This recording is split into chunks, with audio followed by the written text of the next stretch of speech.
नीरू का बेटा फौज में बड़ी पोस्ट पर था। वो हमेशा तैनाती में बाहर रहता।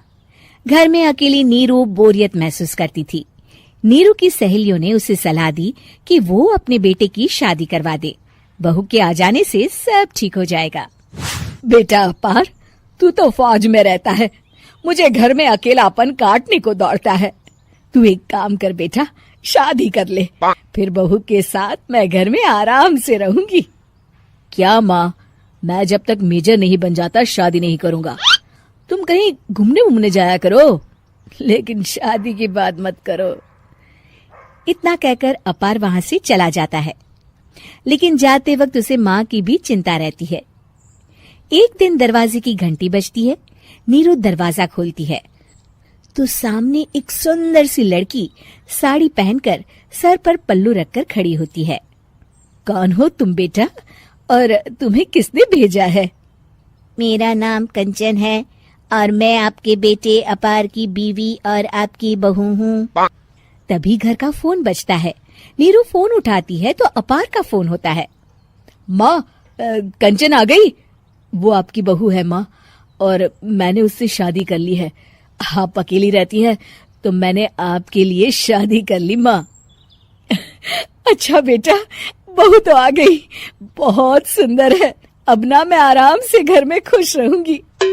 इतना कहकर नीरू जैसे ही कंचन की तरफ देखती है, वो उसके पैर छूती है। नीरू कंचन को आशीर्वाद देकर गले लगा लेती है। अगली सुबह नीरू सोकर उठती है तो अरे, सारा घर कितना चमक रहा है। इतनी सुबह घर का सारा काम किसने किया? तभी कंचन हाथ में स्वादिष्ट नाश्ता और चाय लेकर आती है और टिपॉय पर रखकर कंचन के पैर छूती है। बहू को देखकर नीरू काफी खुश हो जाती है। वो कंचन से कहती है, कंचन बेटा, आज मेरे घर में किटी पार्टी है, तुम मेरी सहेलियों के लिए कुछ अच्छा बना लेना। माँ, मुझे अच्छा बनाना नहीं आता, आप बता दीजिए, मैं बना दूंगी। अरे मैं भी तो नहीं जानती। ऐसा कर, शाम को इटालियन खाना, सी फूड और हाँ, चाइनीज खाना बना लेना, ठीक है? कंचन नीरू की बात सुनकर खुश हो जाती है। हाँ माँ, मैं तो ये सब बना सकती हूँ, आप चिंता ना करें। शाम को नीरू की सहेलियां आती हैं, जहाँ कंचन अकेले बनाए स्वादिष्ट खाना बनाकर खिलाती है। वो सारी सफाई कर सबको खुश कर देती है। कंचन अंदर किचन में जाती है कि तभी नीरू की सहेली बोल पड़ती है। अरे नीरू, तेरी बहू तो बड़ी परफेक्ट है, तेरी हर बात मानती है और सारा काम भी अकेले करती है, तुझे शिकायत का मौका भी नहीं देती। लेकिन क्या फायदा, बेचारी नीरू का जीवन तो बहू के आने के बाद भी बोरिंग का बोरिंग ही रहा।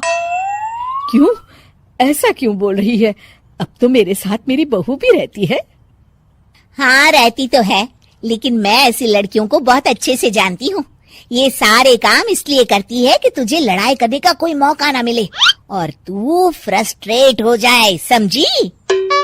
नीरू भोली सूरत बनाकर कहती है, नहीं, मैं नहीं समझी। अरे, घर में सास बहू की लड़ाई ना हो तो घर भी भला घर लगता है क्या? मेरे घर में ही ले ले, सुबह से बहू के साथ लड़ाई में इतनी चहल पहल रहती है कि मन हमारा भी लगा रहता है और पड़ोसियों का भी। नीरू मन में सोचती है, बात तो सही है, अगर ये मेरी शिकायत के बिना ही हर काम कर देगी तो मैं क्या करूंगी? रात को नीरू सोने के लिए कमरे में जाती है, जहाँ कंचन उसके पैर दबाने लगती है। नीरू को अच्छा तो लगता है, लेकिन वो किसी भी तरह से उससे लड़ाई करना चाहती है। बहू, दर्द पैर में नहीं सर पर है और तू मेरे पैर दबा रही है। मैं सर दबा देती हूँ माँ जी। ये कहकर वो उसका सर दबाने लगती है। तू एक काम कर, मेरे लिए बादाम वाला दूध ले आ, जा। कंचन जाकर सास के लिए दूध ले आती है।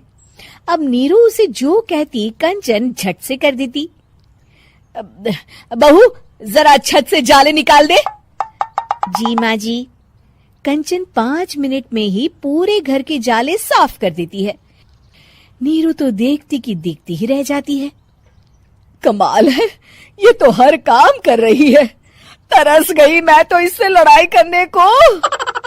इतना कह के नीरू चली जाती है। नीरू को एक दिन कंचन पर इतना गुस्सा आता है कि वो सोच लेती है आज तो उससे लड़कर ही रहेगी। मौका देखकर नीरू कंचन को पैर से लंगड़ी देकर गिरा देती है, जिसके बाद जो होता है नीरू को विश्वास ही नहीं होता। जमीन में 2 भागों पर गिरी कंचन के सारे पुर्जे बिखर जाते हैं। स्प्रिंग और उसके अंदर से रंग बिरंगी लाइट जलने लगती है। तभी घर की घंटी बजती है। नीरू डरकर दरवाजा खोलती है तो सामने अपार खड़ा होता है। क्या हुआ माँ, तुम इतना डर क्यों गई? कंचन ने कुछ किया क्या? कुछ कहा क्या उसने? मैं अभी बताता हूँ। तभी अपार की नजर कंचन पर पड़ती है। अरे माँ, तूने ये क्या किया?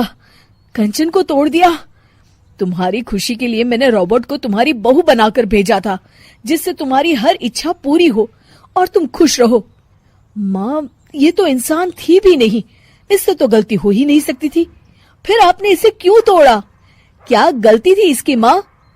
बेटा, इसकी सबसे बड़ी गलती ये थी कि ये इंसानों की तरह सास से लड़ाई नहीं करती थी।